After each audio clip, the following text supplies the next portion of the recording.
Cada historia familiar guarda un pedacito de la historia de Colombia.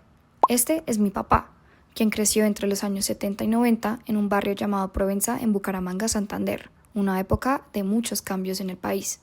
A través de sus recuerdos trataré de entender cómo el contexto socioeconómico y político influyó en su vida y también en la mía.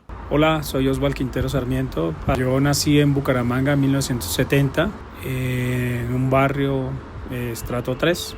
Pues el barrio era gente trabajadora. En ese momento pues no habían estratos socioeconómicos tan definidos. En los años 70 y 80, Colombia seguía siendo un país muy rural, en especial Bucaramanga, pero en transición a la ciudad en búsqueda de mejores oportunidades.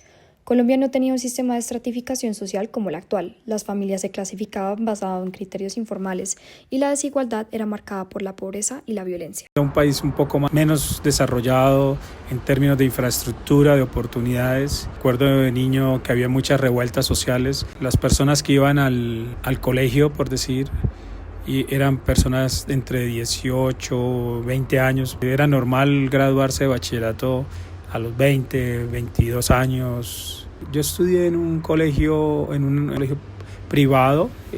Era como sus primeros inicios de la educación privada, pero en general estudié en escuelas públicas y el bachillerato también lo hice en un colegio público.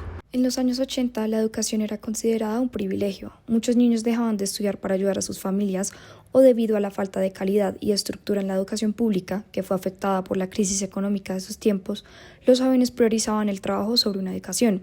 Ya con la Constitución de 1991, la educación fue reconocida como un derecho y como una herramienta para un mejor futuro. Mi primer trabajo fue después de haberme graduado del bachillerato. Trabajé en un almacén de curtiembres. Trabajo remunerado con garantías sociales, no era tan fácil. En los años 70, pues mi padre era el que trabajaba, mi madre debió abrir una tienda, un negocio de tienda, y con eso sobrevivimos. Sin embargo, con el salario de mi padre no hubiéramos podido subsistir 5 personas. La economía era mucho más barata, hay que salir a buscar el gas en Pimpina. A pesar de que Bucaramanga era una ciudad intermedia, pues no era tan fácil tener agua o somos teléfono. La crisis económica afectó directamente la calidad de vida de muchas familias al afectar los salarios. Como mis abuelos, varios trabajadores debieron tener más de un empleo para sobrevivir. Además, el gobierno tuvo que recortar gastos sociales, incluyendo la infraestructura, la educación, la salud y los servicios sociales con fin de pagar las deudas. No obstante, las ciudades rurales, como Bucaramanga, subsistían debido a la cosecha y la agricultura independiente a esta crisis. Como en el caso de la tienda de mi abuela, siempre existía la necesidad de comer y por ende para ella vender. Así, sus ingresos no se vieron tan afectados. Los campesinos le vendían los productos al mismo precio, ya que ellos producían todo ellos mismos. Yo cursé en la UIS, estudié geología. La UIS siempre ha sido una universidad de gente de extracción humilde, gente que llegaba de la costa, de otros sitios de Colombia y era muy competitiva. Pero había gente que tenía condiciones muy bajas económicas. Si bien hoy en día existen políticas como la matrícula cero que permiten que las personas de bajos estratos puedan acceder a este servicio, antes era mucho más competitivo. En la década de los 80 y hasta los 90 era muy poco común que las personas tuvieran un familiar profesional.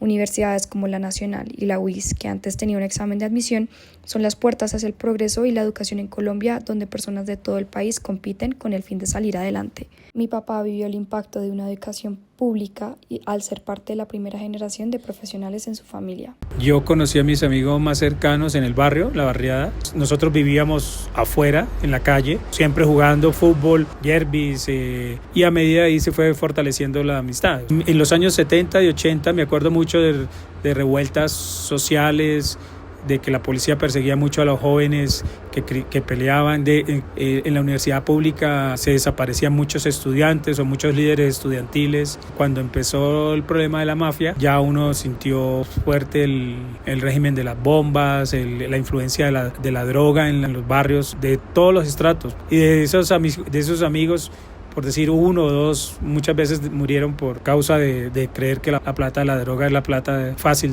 de hacer. Los barrios eran constituidos por jóvenes en su mayoría, quienes eran las víctimas de la violencia narcotráfica.